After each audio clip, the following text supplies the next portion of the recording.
Al-Muakhir, the delayer, Al-Awal, the first, Al-Akhir, the last, Az-Zahir, the manifest, Al-Batin, the hidden,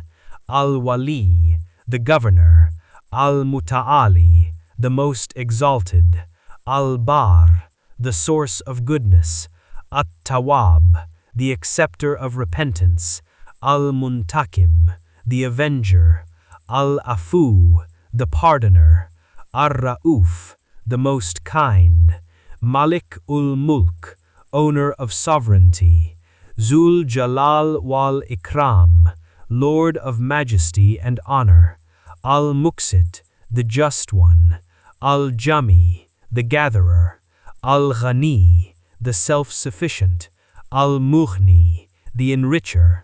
Al-Mani, the preventer, Ad-Dar, the distresser, An-Naf,